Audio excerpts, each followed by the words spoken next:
ಮತ್ತೊಮ್ಮೆ ಬಂಗಾರ ಮತ್ತು ಬೆಳ್ಳಿ ಬೆಲೆ ಭಾರಿ ಇಳಿಕೆ ಆಗಲಿದೆ ವೀಕ್ಷಕರೇ. ಹೌದು, ರಾತ್ರೋರಾತ್ರಿ ಬಂಗಾರ ಬೆಳ್ಳಿ ಬೆಲೆ ಏನಾಗ್ತಾ ಇದೆ ಅಂದ್ರೆ ನೀವು ಈ ವಿಡಿಯೋನ ಪೂರ್ತಿಯಾಗಿ ನೋಡಿ, ನಿಮಗೆ ಸಂಪೂರ್ಣ ಡೀಟೇಲ್ ಆಗಿ ಮಾಹಿತಿ ಸಿಗಲಿದೆ. ಒಂದು ಕಡೆಗೆ ಬಂಗಾರ ಬೆಳ್ಳಿ ಮಾರ್ಕೆಟ್ ಭಾರಿ ಇಳಿಕೆ ಆಗೋ ಮುನ್ಸೂಚನೆ, ಮತ್ತೊಂದು ಕಡೆಗೆ ಬೆಳ್ಳಿ ಬೆಲೆ ಕೂಡ ಇಳಿಕೆ ಆಗಿದೆ. ಚಿನ್ನಾಭರಣ ಖರೀದಿ ಮಾಡೋರಿಗಂತೂ ಮತ್ತೊಂದು ಸುವರ್ಣ ಅವಕಾಶ ಬರಲಿದೆ ಅಂತಾನೂ ಕೂಡ ಹೇಳಲಾಗ್ತಾ ಇದೆ. ಮುಖ್ಯವಾದ ಕಾರಣ ಏನು ಅದು ಕೂಡ ನೋಡೋಣ. ಇನ್ನು ಇನ್ಕಮ್ ಟ್ಯಾಕ್ಸ್ ನಿಯಮದ ಪ್ರಕಾರ, ಮೋದಿ ಸರ್ಕಾರದ ಒಂದು ಹೊಸ ನಿಯಮದ ಪ್ರಕಾರ ಬಂಗಾರದ ಮೇಲೆ ಮತ್ತೊಂದು ಹೊಸ ರೂಲ್ಸ್ ಬರ್ತಾ ಇದೆ. ಈಗಾಗಲೇ ನಿಮ್ಮ ಮನೆಯಲ್ಲಿ ಬಂಗಾರ ಇದ್ರೆ, ಬಂಗಾರನು ತಗೋಬೇಕು ಅಂತ ಪ್ಲಾನ್ ಮಾಡ್ತಾ ಇದ್ರೆ, ಪ್ರತಿಯೊಂದನ್ನು ಕೂಡ ಡೀಟೇಲ್ ಆಗಿ ನೋಡ್ತಾ ಹೋಗೋಣ. ಮೊದಲಿಗೆ ಹೇಳ್ಬೇಕಂದ್ರೆ ವೀಕ್ಷಕರೇ, ಬಂಗಾರದ ಬೆಲೆ ಈಗ ಇಳಿಕೆ ಆಗಲಿದೆ ಅಂತ ಹೇಳಲಾಗ್ತಾ ಇದೆ. ಇವತ್ತಿನ ಈ ವಿಡಿಯೋದಲ್ಲಿ ನಾವು ನಿಮಗೆ ಸ್ಪೆಷಲಿ ಬಂಗಾರ ಈಗ ತಗೋಬೇಕೋ ಬೇಡವೋ, ಮುಂದಿನ ಬರೋ ದಿನಗಳಲ್ಲಿ ಬಂಗಾರ ಏರಿಕೆ ಆಗುತ್ತಾ ಇಳಿಕೆ ಆಗುತ್ತಾ, ಇನ್ನು ಮುಖ್ಯವಾಗಿ ಎಷ್ಟು ಇವತ್ತು ಬೆಲೆ ಇಳಿಕೆ ಆಗ್ಬಹುದು, ಇನ್ನು ಮಾರ್ಕೆಟ್ ಅಲ್ಲಿ ಏನಾಗ್ತಾ ಇದೆ, ಪ್ರತಿಯೊಂದನ್ನು ಕೂಡ ಡೀಟೇಲ್ ಆಗಿ ನೋಡ್ತಾ ಹೋಗೋಣ ಬನ್ನಿ. ಮೊದಲಿಗೆ ವಿಡಿಯೋ ಶುರು ಮಾಡೋಕ್ಕಿಂತ ಮುಂಚೆ ವೀಕ್ಷಕರೇ, ನೀವಿನ್ನೂ ಕೂಡ ವಿಡಿಯೋಗೆ ಲೈಕ್ ಮಾಡಿಲ್ಲ ಅಂದ್ರೆ ಬೇಗನೆ ವಿಡಿಯೋಗೆ ಲೈಕ್ ಮಾಡಿ. ಬಂಗಾರದ ಬೆಲೆ ಮತ್ತಷ್ಟು ಕಡಿಮೆ ಆಗ್ಬೇಕು ಅಂತ ನಿಮಗೆ ಆಸೆ ಇದ್ರೆ ಬೇಗನೆ ವಿಡಿಯೋಗೆ ಲೈಕ್ ಮಾಡೋದರ ಮೂಲಕ ಸಪೋರ್ಟ್ ಮಾಡಿ. ಹಾಗೆ ಕಮೆಂಟ್ ಬಾಕ್ಸ್ ಅಲ್ಲಿ ಪ್ರತಿಯೊಬ್ಬರು ಕೂಡ ಇವತ್ತು ನಾವು ಕೇಳೋ ಪ್ರಶ್ನೆಗೆ ಒಂದು ಉತ್ತರ ಕೊಡಿ. ವೀಕ್ಷಕರೇ, ಇವತ್ತಿನ ಪ್ರಶ್ನೆ ಏನಪ್ಪಾ ಅಂದ್ರೆ, ನಿಮ್ಮ ಪ್ರಕಾರ ಬಂಗಾರದ ಸರಿಯಾದ ಬೆಲೆ ಎಷ್ಟಾಗಬೇಕು ಅಂತ ಕಮೆಂಟ್ ಮಾಡಿ. ಯಾಕಂದ್ರೆ ತುಂಬಾ ಜನ ಕಮೆಂಟ್ ಮಾಡ್ತಾ ಇದ್ದೀರಾ. ನಿಮ್ಮೆಲ್ಲ ಕಮೆಂಟ್ಗೂ ಕೂಡ ಹೃದಯಪೂರ್ವಕ ಧನ್ಯವಾದಗಳು. ನಮ್ಮ ಪ್ರಕಾರ 80,000 ರೂಪಾಯಿ ಮಟ್ಟ ಆಗ್ಬೇಕು. ನಿಮ್ಮ ಪ್ರಕಾರ ಬಂಗಾರದ ಸರಿಯಾದ ಬೆಲೆ ಎಷ್ಟಾಗಬೇಕು, ಬಡ ಜನರು ಕೂಡ ಸುಲಭವಾಗಿ ಬಂಗಾರವನ್ನ ಖರೀದಿ ಮಾಡಿದಂತಾಗಬೇಕು, ಆ ಒಂದು ಬೆಲೆ ನಮಗೆ ದಯವಿಟ್ಟು ಕಮೆಂಟ್ ಮಾಡಿ ವೀಕ್ಷಕರೇ. ಈಗ ಬನ್ನಿ ವಿಡಿಯೋನ ಶುರು ಮಾಡೋಣ. ಮೊದಲಿಗೆ ಬೆಳ್ಳಿ ಬೆಲೆಯಿಂದ ಶುರು ಮಾಡೋಣ ವೀಕ್ಷಕರೇ. ಈಗ ನೋಡಿ, ಮೊದಲಿಗೆ ಕಾರಣ ಏನಪ್ಪಾ ಅಂದ್ರೆ, ಅಮೆರಿಕ ಮತ್ತು ಇರಾನ್ ನಡುವಿನ ಯುದ್ಧ ಮತ್ತೊಮ್ಮೆ ಪ್ರಾರಂಭವಾಗುವ ಮುನ್ಸೂಚನೆ ಕಾಣ್ತಾ ಇದೆ.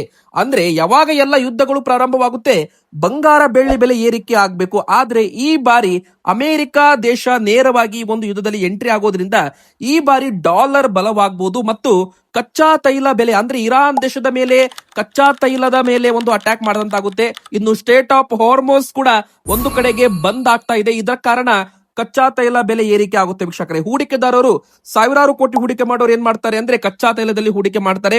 ಇದರಿಂದ ಬಂಗಾರ ಬೆಳ್ಳಿಯನ್ನ ಮಾರಾಟ ಮಾಡಿ ಅವರು ಹೂಡಿಕೆದಾರರು ಕಚ್ಚಾ ತೈಲದಲ್ಲಿ ಟ್ರೇಡ್ ಮಾಡ್ತಾರೆ. ಮೊನ್ನೆ ತಾನೇ ಇದೇ ತರ ಆಗಿತ್ತು, ಬಂಗಾರ ಬೆಳ್ಳಿ ಬೆಲೆ ಇಳಿಕೆ ಆಗಿತ್ತು ವೀಕ್ಷಕರೇ. ಈಗ ಮತ್ತೆ ಅಮೆರಿಕ ಮತ್ತೆ ಇರಾನ್ ನಡುವಿನ ಯುದ್ಧ ಭೀತಿ ಮತ್ತಷ್ಟು ತೀವ್ರವಾಗ್ತಾ ಇದೆ.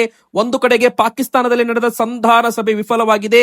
ಅಮೆರಿಕದವರ ಡಿಮ್ಯಾಂಡ್ಗೆ ಇರಾನ್ ಅವರು ಒಪ್ಪಲಿಲ್ಲ, ಇರಾನ್ ಅವರ ಡಿಮ್ಯಾಂಡ್ಗೆ ಅಮೆರಿಕದವರು ಒಪ್ಪಲಿಲ್ಲ. ಹೀಗಾಗಿ ಈಗ ಎಲ್ಲ ಕೂಡ ತಲೆ ಲೆಕ್ಕಾಚಾರ ಎಲ್ಲ ಕೆಳಗಾಗಿದೆ ಅಂತಾನೆ ಹೇಳ್ಬಹುದು. ಈಗ ಮತ್ತೆ ಯುದ್ಧ ಶುರುವಾಗೋ ಚಾನ್ಸ್ ಇದೆ ಅಂತ ಹೇಳಲಾಗ್ತಾ ಇದೆ. ಇದರ ಒಂದು ಪ್ರಭಾವ ಭಾರತೀಯ ಷೇರು ಮಾರುಕಟ್ಟೆ ಮತ್ತೊಮ್ಮೆ ಕುಸಿತವಾಗಬಹುದು.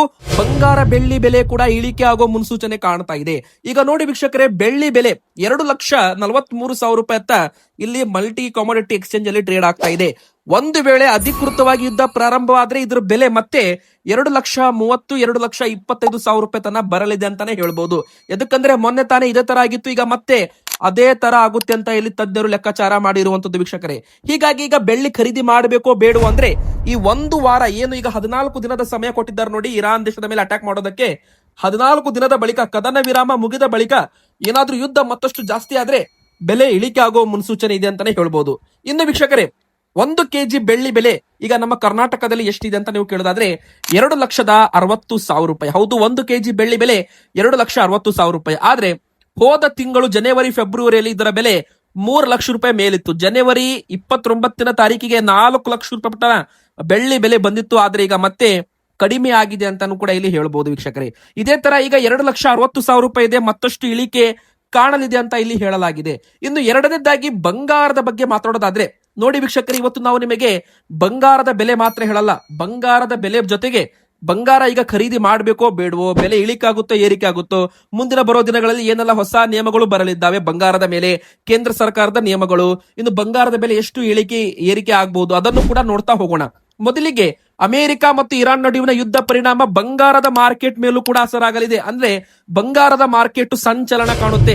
ಮಂಗಳವಾರ, ಬುಧವಾರ, ಗುರುವಾರ ಈ 3 ದಿನ ಏನಿದೆ ನೋಡಿ, ಬಂಗಾರ ಮಾರ್ಕೆಟ್ ತುಂಬಾನೇ ವೊಲಟೋಲಿಟಿ ಇರಲಿದೆ. ಅಂದ್ರೆ ತುಂಬಾ ಒಂದು ಏರುಪೇರು ಕಾಣಬಹುದು ಅಂತಾನು ಕೂಡ ಇಲ್ಲಿ ಹೇಳಲಾಗ್ತಾ ಇದೆ. ಒಂದು ವೇಳೆ ಮತ್ತೆ ಅಟ್ಯಾಕ್ ಮಾಡಿದ್ದಾದಲ್ಲಿ ಬಂಗಾರ ಮತ್ತು ಬೆಳ್ಳಿ ಬೆಲೆ ಎರಡೂ ಕೂಡ ಇಳಿಕೆ ಆಗಬಹುದು ಅಂತಾನು ಕೂಡ ಇಲ್ಲಿ ತಜ್ಞರ ಲೆಕ್ಕಾಚಾರ. ಇಲ್ಲಿ ಎರಡನೇದಾಗಿ ಹೇಳ್ಬೇಕಂದ್ರೆ ವೀಕ್ಷಕರೇ, ಬಂಗಾರದ ಬೆಲೆ ಎಷ್ಟು ಇಳಿಕೆ ಆಗಿದೆ ಇಲ್ಲಿ ನೋಡಿ. ಮಲ್ಟಿ ಕಾಮೋಡಿಟಿ ಎಕ್ಸ್ಚೇಂಜ್ ಚಾರ್ಟ್ ಕೂಡ ನೀವು ನೋಡ್ತಿರ್ಬೋದು. ಇಲ್ಲಿ ಮತ್ತೊಮ್ಮೆ ಬೆಲೆ ಇಳಿಕೆ ಮುನ್ಸೂಚನೆ ಕಾಣ್ತಾ ಇದೆ ವೀಕ್ಷಕರೇ. ಈಗ ನೋಡಿ, 1,53,000 ರೂಪಾಯಿ ಇಲ್ಲಿ ಬಂಗಾರದ ಒಂದು ಫ್ಯೂಚರ್ ವ್ಯಾಲ್ಯೂ ಟ್ರೇಡ್ ಆಗ್ತಾ ಇದೆ. ಆದ್ರೆ ಇಲ್ಲಿ ನೋಡಿ ಮತ್ತೊಂದು ಸಪೋರ್ಟ್ ಕೂಡ ಇದೆ. 1,42,000, 1,45,000, 1,35,000, ಈ 3 ರೇಂಜ್ ಅಲ್ಲಿ ಬಂಗಾರ ಮತ್ತೊಮ್ಮೆ ಬರಬಹುದು ಅಂತ ಇಲ್ಲಿ ಚಾರ್ಟ್ ಪ್ರಕಾರ ನಾವು ನೋಡಬಹುದು. ಇಲ್ಲಿ ನೋಡಿ ವೀಕ್ಷಕರೇ, ಯಾವಾಗೆಲ್ಲ ಮಾರ್ಕೆಟ್ ಅಲ್ಲಿ ಬಂಗಾರವನ್ನ ಜನರು ಮಾರಾಟ ಮಾಡ್ತಾರೆ ಅವಾಗ ಇದ್ರದ್ದು ಬೆಲೆ ಇಳಿಕೆ ಆಗುತ್ತೆ. ಯಾವಾಗ ಎಲ್ಲ ಜನರು ಬಂಗಾರ ಖರೀದಿ ಮಾಡ್ತಾರೆ, ಡಿಮ್ಯಾಂಡ್ ಜಾಸ್ತಿ ಆಗುತ್ತೆ, ಅವಾಗ ಬಂಗಾರದ ಬೆಲೆ ಏರಿಕೆ ಆಗುತ್ತೆ ವೀಕ್ಷಕರೇ. ಹಾಗಾದ್ರೆ ಈಗ ಬಂಗಾರ ತಗೋಬೇಕೋ ಬೇಡೋ ಎಂಬ ನಿಮ್ಮ ಪ್ರಶ್ನೆಗೆ ಉತ್ತರ ಏನಪ್ಪಾ ಅಂದ್ರೆ, ನೋಡಿ ವೀಕ್ಷಕರೇ, ನೀವು ಸದ್ಯಕ್ಕೆ ಬಂಗಾರ ತಗೋತೀರಾ ಅಂದ್ರೆ ಈ 1 ತಿಂಗಳು ಏನಿದೆ ನೋಡಿ ಸ್ವಲ್ಪ ಹುಷಾರಾಗಿರಿ. ಯಾಕಂದ್ರೆ ಮಾರ್ಕೆಟ್ ಅಲ್ಲಿ ಯುದ್ಧ ಪರಿಣಾಮ ಏರುಪೇರು ಆಗ್ತಾ ಇದೆ.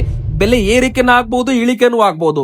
ನಮ್ಮ ಒಂದು ಸಜೆಷನ್ ಏನಪ್ಪಾ ಅಂದ್ರೆ, ನಿಮಗೆ ಯಾವಾಗ ಬಂಗಾರದ ಬೆಲೆ ಸ್ವಲ್ಪ ಮಟ್ಟಿಗೆ ಇಳಿಕೆ ಆಗುತ್ತೆ ನೋಡಿ, ಅವಾಗ ಸ್ವಲ್ಪ ಸ್ವಲ್ಪ ನೀವು ಬಂಗಾರ ಖರೀದಿ ಮಾಡಿದ್ರೆ ನಿಮಗೆ ಮಾರ್ಕೆಟ್ ಗಿಂತ ಕಡಿಮೆ ಬೆಲೆಗೆ ಬಂಗಾರ ಸಿಗುತ್ತೆ. ಉದಾಹರಣೆಗೆ ಈಗ ನೀವು ಒಂದು 10 ಗ್ರಾಮ್ ಬಂಗಾರ ತಗೋಬೇಕು ಅಂತ ಪ್ಲಾನ್ ಮಾಡ್ತಾ ಇದ್ರೆ ನಾಳೆನೆ ಹೋಗಿ 10 ಗ್ರಾಮ್ ಬಂಗಾರ ತಗೋಬೇಡಿ. ಯಾಕಂದ್ರೆ ಮಾರ್ಕೆಟ್ ಕೆಲವೊಮ್ಮೆ ಕೆಳಗು ಬೀಳುತ್ತೆ, ಮೇಲೂ ಹೋಗುತ್ತೆ.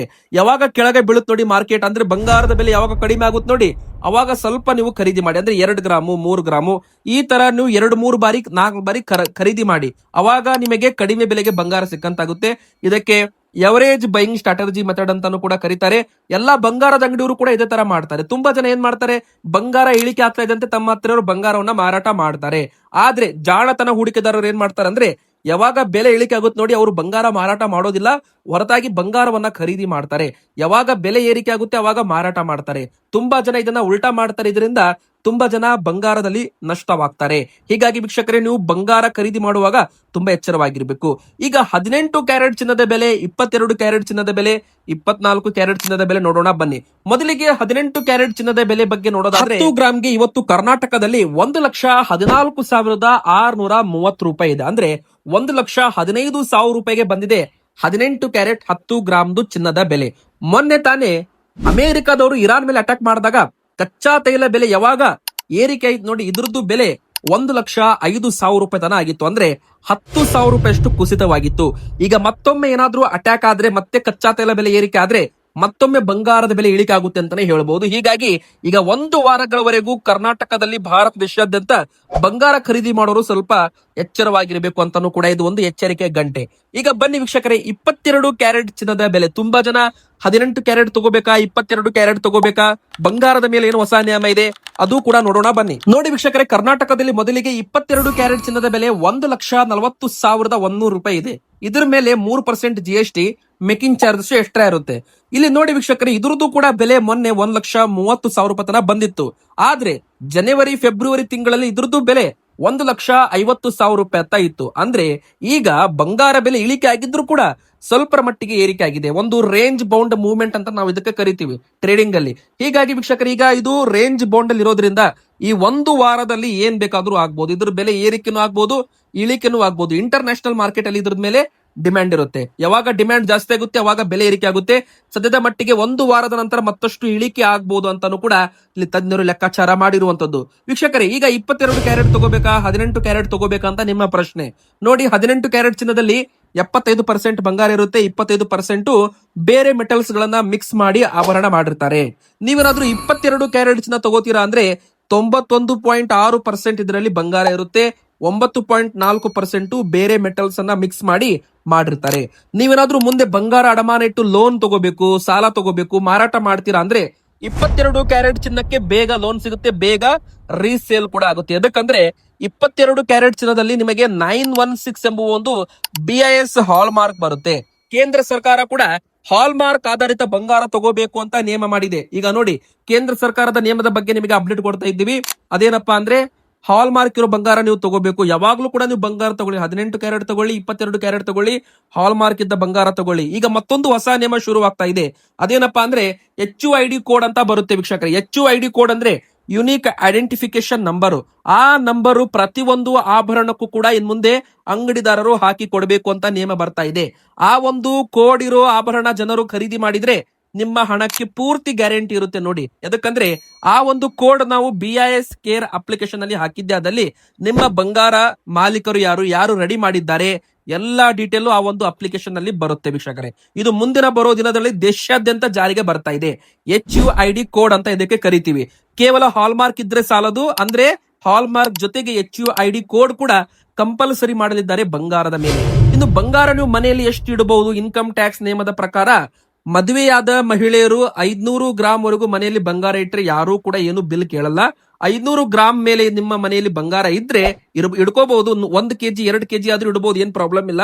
ಆದ್ರೆ ನೀವು ಅದಕ್ಕೆ GST ಬಿಲ್ ತೋರಿಸಬೇಕಾಗುತ್ತೆ, ಅಥವಾ ನೀವು ಒಂದು ಇನ್ಕಮ್ ಪ್ರೂಫ್ ಅನ್ನ ನೀವು ತೋರಿಸಬೇಕಾಗುತ್ತೆ. ಮತ್ತೆ ಇಲ್ಲಿ ಮದುವೆ ಆಗದೇ ಇರೋ ಹೆಣ್ಮಕ್ಳು ಮಹಿಳೆಯರು 250 ಗ್ರಾಮ್ ವರೆಗೂ ತಮ್ಮ ಮನೆಯಲ್ಲಿ ಬಂಗಾರವನ್ನ ಸ್ಟೋರ್ ಮಾಡಿ ಇಡಬಹುದು.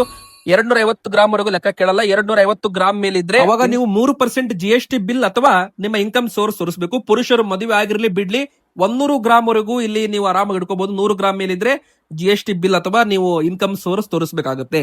ಈಗ ನೋಡಿ, ತುಂಬಾ ಜನ GST ಬಿಲ್ ಇಲ್ಲದೆ ವ್ಯವಹಾರ ಮಾಡ್ತಾರೆ, ಕ್ಯಾಶ್ ನಲ್ಲಿ ವ್ಯವಹಾರ ಮಾಡ್ತಾರೆ. 2 ಲಕ್ಷ ರೂಪಾಯಿ ಮೇಲೆ ನೀವೇನಾದ್ರೂ ಕ್ಯಾಶ್ ಕೊಟ್ಟು ಒಂದು ದಿನದಲ್ಲಿ ವ್ಯವಹಾರ ಮಾಡಿದ್ದೆ ಆದಲ್ಲಿ ಅಷ್ಟು ಪ್ರಮಾಣದಲ್ಲಿ ನಿಮಗೆ ದಂಡ ಕೂಡ ಬೀಳುತ್ತೆ. ಹೊಸ ಒಂದು ನಿಯಮ ಏಪ್ರಿಲ್ 1ರಿಂದ ಹೊಸ ಹಣಕಾಸು ನಿಯಮ ಚಾಲು ಆಗಿದೆಯಲ್ಲ, ಈಗ ಮತ್ತೆ ಅದು ಪ್ರಾರಂಭವಾಗಿದೆ ಅಂತಾನು ಕೂಡ ಇಲ್ಲಿ ಹೇಳ್ಬಹುದು. ಈಗ ಬನ್ನಿ ವೀಕ್ಷಕರೇ, 24 ಕ್ಯಾರೆಟ್ ಚಿನ್ನದ ಬೆಲೆ ಎಷ್ಟಾಗಿದೆ ಅಂತ ನೋಡೋಣ. ಈಗ 24 ಕ್ಯಾರೆಟ್ ಚಿನ್ನದ ಬೆಲೆ ನೀವು ಸ್ಕ್ರೀನ್ ಮೇಲೆ ನೋಡ್ತಿರ್ಬೋದು, 1,52,840 ರೂಪಾಯಿ. ವೀಕ್ಷಕರೇ, ಇದು ಗಟ್ಟಿ ಬಂಗಾರ ಅಂತ ನಾವು ಕರಿತೀವಿ. ಒಂದು ತೊಲೆ ರೇಟ್ ಬಂದು 1,52,840 ರೂಪಾಯಿ ಇದೆ ಇವತ್ತು ಕರ್ನಾಟಕದಲ್ಲಿ. ಇದ್ರದ್ದು ಬೆಲೆ ಸಂಜೆ ಆಗ್ತಾ ಇದ್ದಂತೆ 1,53,000 ಆಗ್ಬಹುದು, 1,51,000 ಆಗ್ಬಹುದು. ಯಾಕಂದ್ರೆ ಮಾರ್ಕೆಟ್ ಅಲ್ಲಿ ತುಂಬಾ ಒಂದು ವಾಲಿಟಿಲಿಟಿ ಇದೆ, ರೇಟ್ಸ್ ಗಳು ಕ್ಷಣ ಕ್ಷಣಕ್ಕೂ ಚೇಂಜ್ ಆಗ್ತಿದ್ದಾವೆ. ಹೀಗಾಗಿ ನೀವು ತಗೊಳ್ಳುವಾಗ ಒಮ್ಮೆ ಬೆಲೆನ ಚೆಕ್ ಮಾಡಿ. ಮೇಕಿಂಗ್ ಚಾರ್ಜಸ್ ಅಲ್ಲಿ ತುಂಬಾ ಜನ ಮೋಸ ಹೋಗ್ತಾರೆ. ಮೇಕಿಂಗ್ ಚಾರ್ಜಸ್ ಎಲ್ಲಿ ಕಡಿಮೆ ಇರುತ್ತೆ, ಎಲ್ಲಿ BIS ಹಾಲ್ ಮಾರ್ಕ್ ಸಿಗುತ್ತೆ ಅಲ್ಲಿ ಬಂಗಾರ ತಗೊಳ್ಳಿ. ಇನ್ನು ಮುಂದಿನ 2-3 ವರ್ಷದ ನಂತರ ಬಂಗಾರದ ಬೆಲೆ 2 ಲಕ್ಷ ರೂಪಾಯಿ ದಾಟಿರುತ್ತೆ. ಸದ್ಯಕ್ಕೆ ಬಂಗಾರ ತಗೋತೀರಾ ಅಂದ್ರೆ ಸ್ವಲ್ಪ ಮಾರ್ಕೆಟ್ ಕಂಡೀಷನ್ ತುಂಬಾನೇ ವಾಲಿಟಿಲಿಟಿ ಇದೆ ಅಂತ ಹೇಳ್ತಾ ವಿಡಿಯೋನ ಮುಗಿಸ್ತಾ ಇದ್ದೇನೆ. ನಿಮ್ಮ ಪ್ರಕಾರ ಬಂಗಾರದ ಸರಿಯಾದ ಬೆಲೆ ಎಷ್ಟಾಗಬೇಕು ಅಂತ ದಯವಿಟ್ಟು ಕಮೆಂಟ್ ಮಾಡಿ. ಮತ್ತೆ ನಿಮ್ಮ ಕಮೆಂಟ್ ಗೆ ನಾವು ರಿಪ್ಲೈ ಕೂಡ ಮಾಡ್ತಾ ಇದ್ದೇವೆ. ಹಾಗೆ ವಿಡಿಯೋಗೆ ಲೈಕ್ ಮಾಡಿ. ನಿಮ್ಮ ಲೈಕ್ ಕಮೆಂಟ್ಸ್ ಗೆ ಹೃದಯಪೂರ್ವಕ ಧನ್ಯವಾದಗಳು ಅಂತ ಹೇಳ್ತಾ ವಿಡಿಯೋನ ಮುಗಿಸ್ತಾ ಇದ್ದೇನೆ. ಧನ್ಯವಾದಗಳು.